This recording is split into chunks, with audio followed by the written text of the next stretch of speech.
So last year, the Department of Medicine launched an ambitious program that was referred to as the Interdisciplinary Faculty Recruitment Program. And there was essentially two criteria applied. The one is that we wanted to attract really outstanding investigators to the Department of Medicine, but specifically investigators that span multiple disciplines. And so we've reviewed a number of really spectacular CVs. And the first recruit into that program is our next speaker. And I must say that I think Dr. Poschel, the chief of the Infectious Disease Division who recruited him, really has set the bar very high in terms of the caliber of investigators that we can hope to recruit into this program. But Mamuka has just arrived here in the past few months. He's really spent his career focusing on protein nucleic acid interactions, specifically around the issues of the structure and function of HIV integrase. So he has done his entire his independent career at Ohio State University since 2003. And then, as I said, very fortunate to have him here today. His list of accomplishments is too long to go through, but suffice it to say some very high-profile papers and really one of the most influential people in this field. Mamuka, thanks for being here.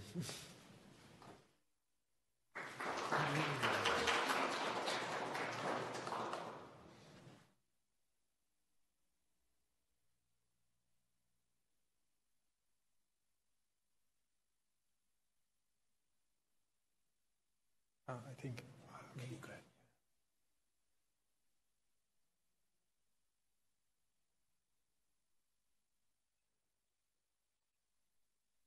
Thank you very much for the kind introduction, and we've been only 2 months here, and everybody's been so incredibly helpful to us, and we appreciate that very much, and we are delighted to be here. So I'll talk about targeting HIV integrase and how structure function studies help us to develop new inhibitors. The numbers with AIDS epidemic remain horrifying.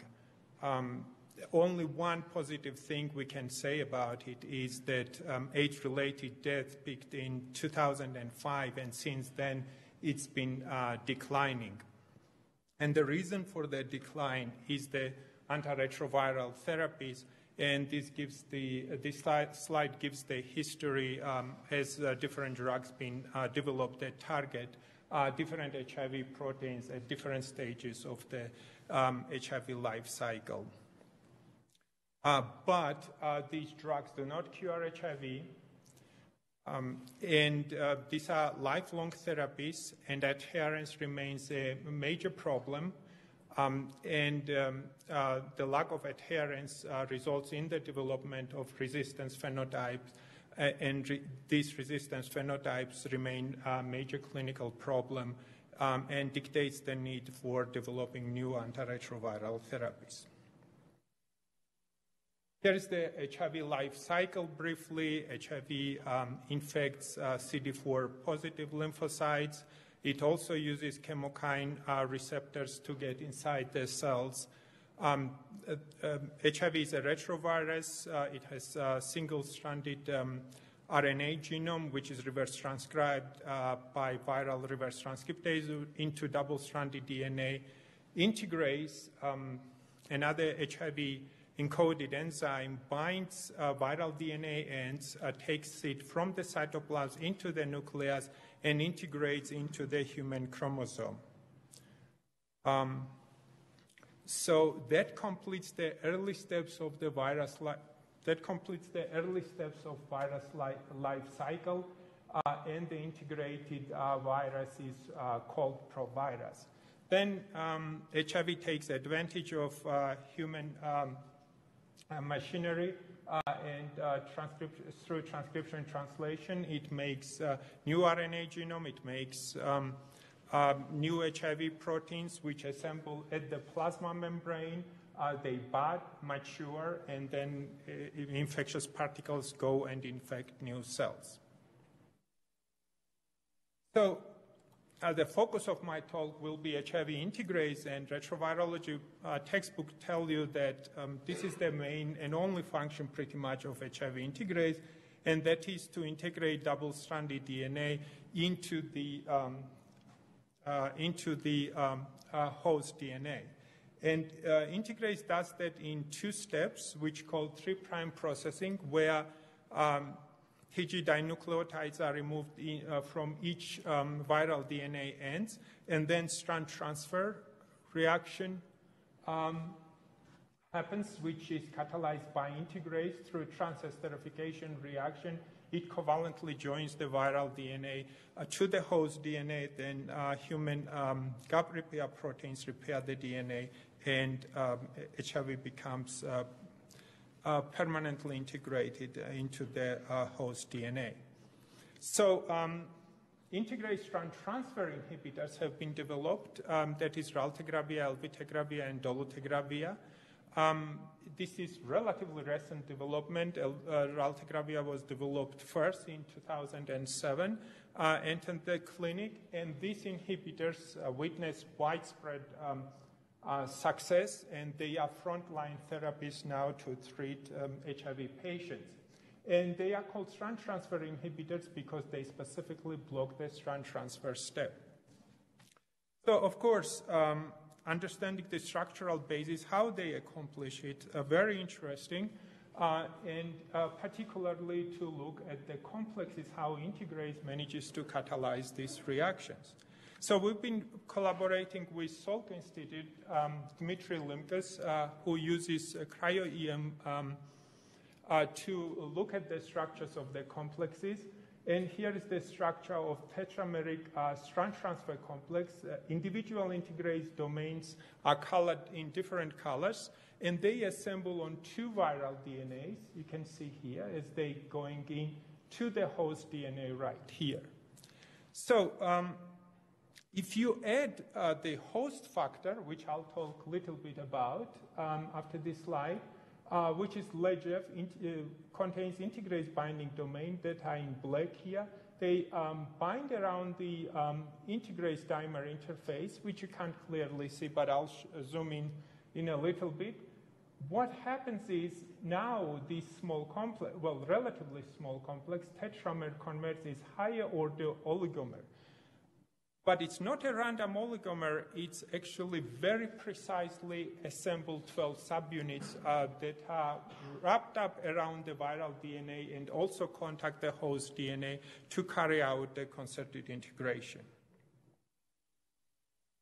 So this is the first step, what we accomplished. Now our goal actually is to look at the structure of the fully biologically relevant complex. So what I showed you so far, it was the naked DNA where integrase was integrating 2 viral DNA into. But in cells, what happens is LEGF directs pre-integration complexes to active transcription units. And the reason for that is that, as we demonstrated earlier, LEGF has PWWP domain, which specifically binds to histone 3 tail when lysine 36 is trimethylated. And you can see these assays here, how LEGF PWWP domain strongly binds modified histone tail or mononucleosomes containing modified tail. But if you give the unmodified mononucleosomes, there is hardly any binding to it. So we think that helped to elucidate how LEGF directs pre-integration complexes to mononucleosome. LEGF, in addition to PWWP domain, contains highly charged regions, which been in detail characterized by Eric Poschler's group. And also it contains integrase binding domain that directly engages with the HIV intasome and brings it to the mononucleosome. So now we're focusing to solve the structure of this complex. Okay, towards that goal, the reason we want to do that is also to understand how integrase strand transfer inhibitors work. And here is the model that we developed in our lab based on the biochemical and biophysical data we obtained. So what we see here is the model of the generated from the cryo-EM structure of HIV integrase stable synaptic complex binding to the mononucleosomes. So what we looking at it, and through the biochemical data, which I'm not going to show you for the interest of time, suggests that what integrase needs to do out the nucleosomal DNA closer to its active site in order to do the conservative. But normally, when it comes to the mononucleosome, there is about 11 angstroms difference. Catalytic activity needs 3 angstroms. Just to bind to the mononucleosome, the distance about 11 angstroms. For the Raltigravia to just slide in. So this information came from biological assays which showed that Raltigravia actually doesn't prevent the complex formation. But the drug completely kills the integrase activity. Why it's important is that we now can explore this space. It's critically important. Raltigravia. Okay, I'll switch the gears now and move on to another way inhibiting integrase. So why are we focusing on integrase again? Well, with HIV we have 15 proteins. That's it. So we have to target one of the 15 proteins. And because the HIV develops resistance, we have to look at different site targeting of the same protein. And in this case, we chose to look at HIV integrase multimerization. So what we know is integrase is a multimer, but it's very well-ordered multimer. When I started in 2004, my own lab, I looked at the literature. Everyone was trying to develop allosteric inhibitors who are focusing on allosteric inhibitors to interfere with subunit-subunit interactions of integrase, which is logical, right? If you prevent integrase getting individual subunits getting together, we learned recently we need 12 of them. So before in 2004, everyone believed it was 4 of them. Nevertheless, if you prevent their formation, you can imagine that you have inactive complex. When we looked at it, the way subunits assemble, they have vast interfaces with one another, and coming with a small molecule to interfere with subunit-subunit interactions, it would be a monumental task. What we thought was that alternative hypothesis, how about promoting multimerization? In this case, you would need a compound that would bind at the integrase dimer and shift the equilibrium from integrase going back and forth at different multimeric state to shift the equilibrium towards integrase multimerization and not stop at a tetramer or 12 dodecamer, but instead result in the aggregate as you shift the equilibrium towards higher order oligomerization. And the proof of concept studies came, this was one of the first papers, so when we found the compound binding at the dimer interface. Now, that particular compound was very toxic, so we did not develop that further, but that provided proof of concept studies. Instead, a few years later, very interesting compounds being reported. Now, if you look at the way they were identified through high-throughput screening using 3' processing assays, no mention of multimerization. The identical compound was characterized 3 years later in this case, where they described that this compound actually was inhibiting integrase interaction with this cofactor ledger. Why we were interested? Well, in a way, you can understand why that conclusion was made. Here is the integrase binding domain of ledger, and you can see it by dimer interface. Now, if you look at the compound, it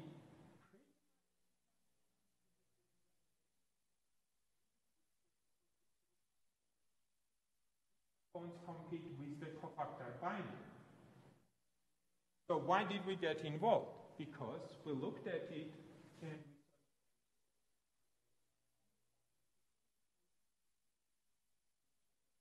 hypothesis, if you promote integrase dimerization, then you can shift the equilibrium to promote integrase aggregation. So we went on and tested it with various different assays, and one of the assays is described here.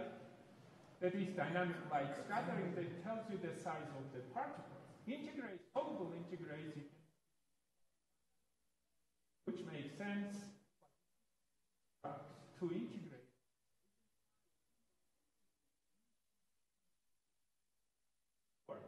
1,000 nanometer is bigger than the virus itself. This suggested that the compounds with which we call allosteric integrase inhibitors, or allin, is because of their allosteric mode of action, were promoting higher order aggregates of integrase. Rick Bushman's group did outstanding job trying to crystallize full-length integrase in the complex with drugs, and you can see the drugs are in red, binding at the catalytic dimer interface, but at the same time, you see the C-terminal domain of another dimer coming here and sandwiching the drug. So it's like sticky tape, it just brings another dimer here, and you can imagine how these head-to-tail interactions can extend pretty much indefinitely as long as you have integrase dimers. So you would form aggregates that as described here. Okay, so why this information is important? It helps us now to develop the beta inhibitor. So this was the original compound proposed by Boring and Ingelheim. So our efforts focused to improve this compound. And the way we went about it is we realized that its hydrogen bonds, original compound hydrogen bonds, with one of the integrase subunits, making very strong interactions, but interactions with another subunit were rather limited. So, and we also realized that quinoline core, which is here, it's a very rigid core, not allowing its very tight interaction with subunit 1 here. So, we broke the quinoline core, and we introduced the rotatable bond right here, and attached different derivatives. Hope that different derivatives would figure out itself which one beta suits to interact with subunit 1. And you can see one of the derivatives now have 160. Okay, so if our hypothesis is right, so it should result in beta activity. And the data is here. You can see the original compound has about 5 micromolar activity. This is integration assay with purified protein. Now, these compounds, the ones we developed, have much better activity, and this is our best compound, which was bridging between the two subunits. Now, if you look at the antiviral activity here, they closely correlate with integrase multimerization. I mentioned that this other activity in vitro is in the ledger, but you can see those activities do not correlate with antiviral activity. Instead, as I mentioned, they correlate. Compounds are not toxic and they have therapeutic index. What was surprising studying these compounds? All I told you so far is integrase works at the early stage. For the integration and correct assembly of the multimers is important. Now, when we add a drug to the early stage, drugs are not really active. But if you add drugs at this stage, late stage, then you see antiviral activity, which is about 30 nanomolar. Drugs working to our surprise at a late stage during virus particle production. So naturally, in collaboration with Alan Engelman at Harvard Medical School, we looked at here is the how virus HIV looks like. This is envelope, and here is the core. You can see clearly it's a capsid core, and inside is the electron density. That's ribonucleoprotein. drugs that ribonucleic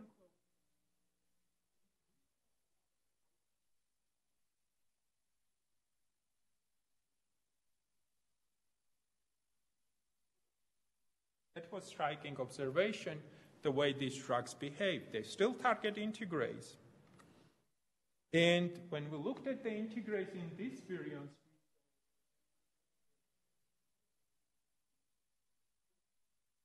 without drug. So it was very clear that integrase, the drugs were working as we described, promoting aberrant integrase multimerization.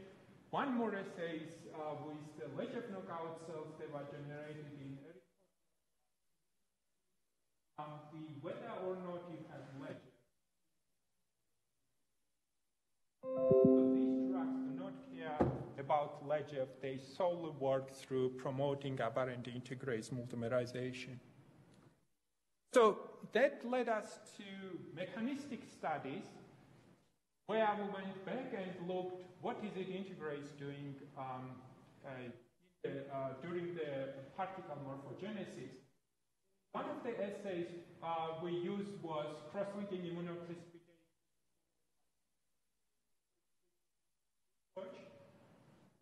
And we particularly had a hypothesis that integrase somehow was binding RNA because it was ribonucleoprotein complex.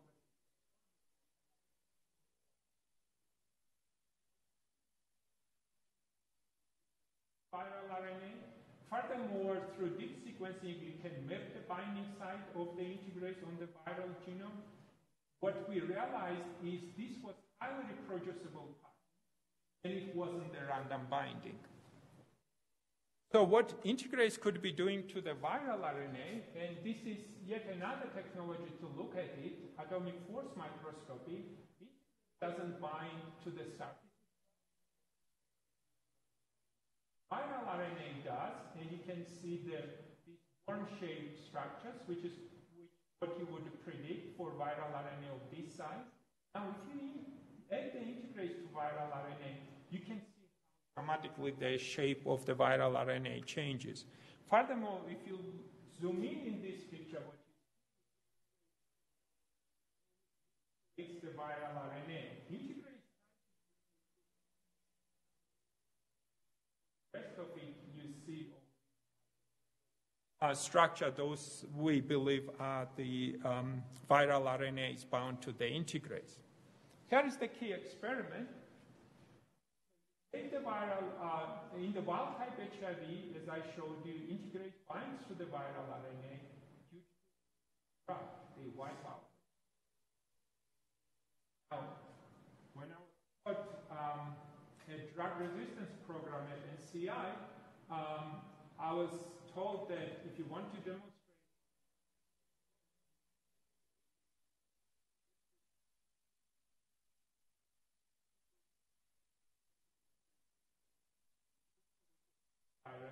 treated with the identical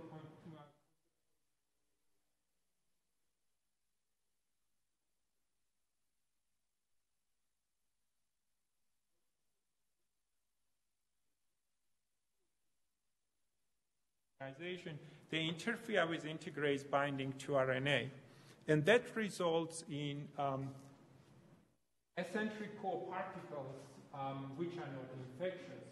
So what we believe is within the capsid core, it bridges the different segments of the viral RNA. Another protein called nucleocapsid, non-overlapping interaction promotes condensation of the viral. Ribonucleoprotein complexes are localized within the capsid core. Integrase aggregates, it localizes outside of the capsid.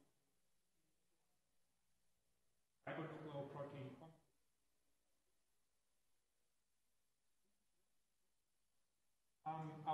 My time is running out, but if you go to target cells, which let's say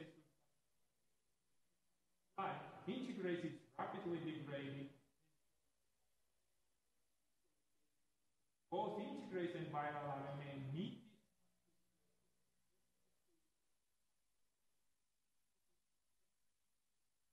if they are outside the area.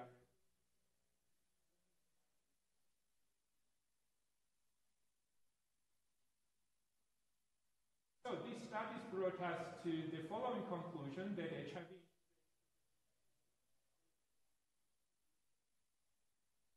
binds the viral RNA genome to promote. Hopefully I convinced you that HIV integrates, and these drugs would be complementary to the integrase strand transfer inhibitors because they target it at completely different sites of the integrase. And the resistance viruses, they are evolved with respect to integrase strand transfer inhibitors, do not overlap with the resistance we see with these compounds. And these compounds remain fully active with the resistant phenotypes in clinic. With that, I would like to thank people who did the work. Pratibha, Ashley, Stephanie, Jared, and Nick are here. They moved with me and excited about that. And we trying to expand our group. So three of my former mentees at Ohio State, Jacques, Amit, and Ross, they are independent faculty now. We've been collaborating with Jane Fuchs at Ohio State, but we're setting up new collaborations with College of Pharmacy. We've been already collaborating with RIC.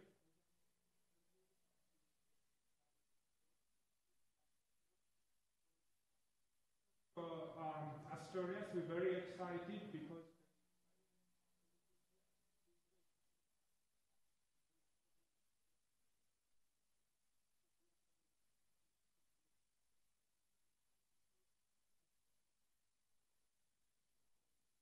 with that, thank you very much for all your attention.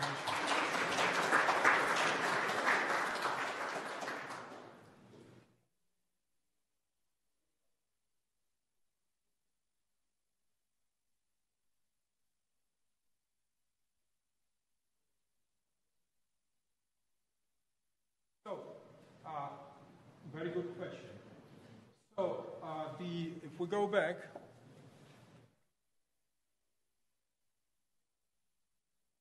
when virions are made, they still are localized inside the viral membrane. So when viruses are produced, this envelope is absolutely fine. Go and invade the target cell or fuse to the target cell because there is no whatsoever.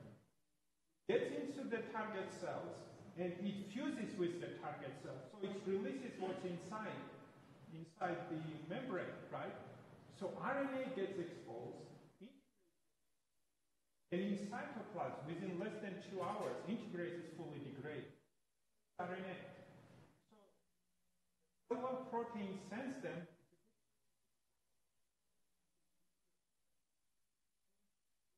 neutralize it. That's why HIV evolved to have this capsid. Its RNA. Of course, the reverse transcription starts while probably within the capsid. And as it makes double-stranded DNA, it breaks the capsid core. But then you have rigid double-stranded DNA. But apparently this tells us that virus has this capsid core to protect its genetic as well apparently integrase needs it. So interestingly enough,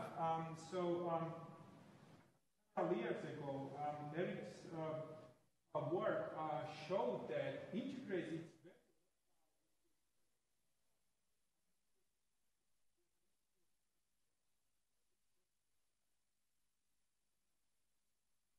That is the caveat though. So VEGF is nuclear protein, not the cytoplasmic protein. So it doesn't rescue it at that stage. So integrase being exposed to target cells, it's very labile, chewed up by cellular machinery.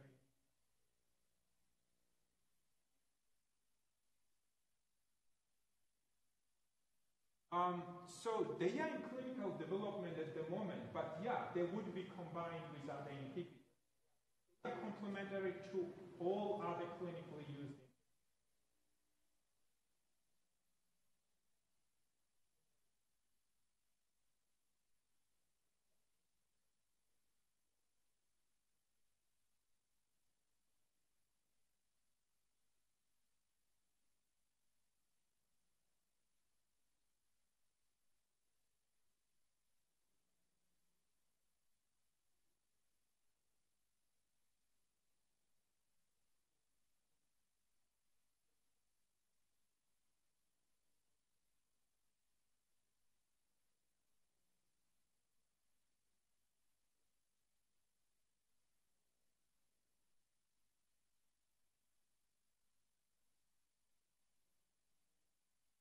So,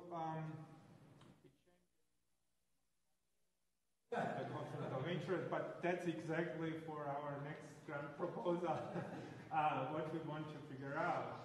So those are all very interesting. Yes, what is the guard versus integrate?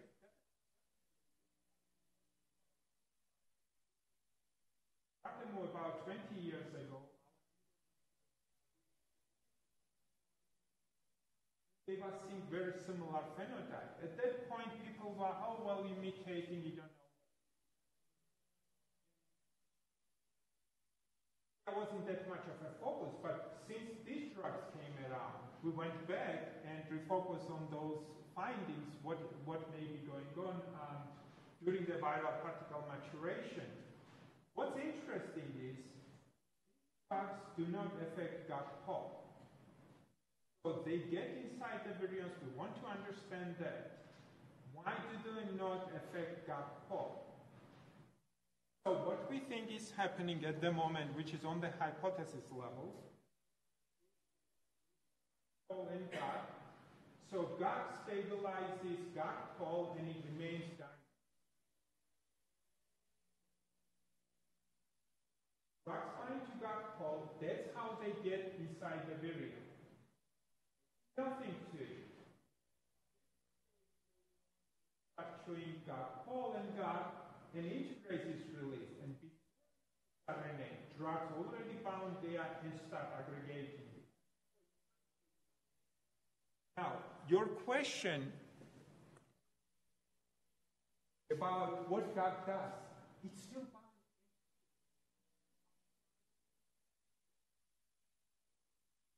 So it is bound to the same level.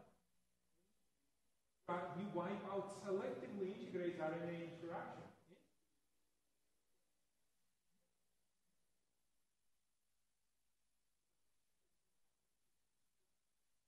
Because the dogma in the field was NC does the condensation.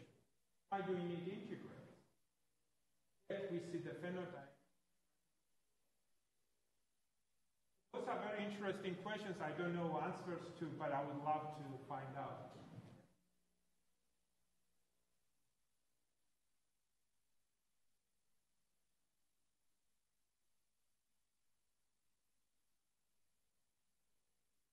Good question.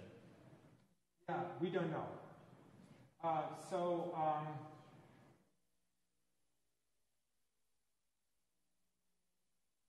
We need to investigate that. I don't want to speculate at the moment.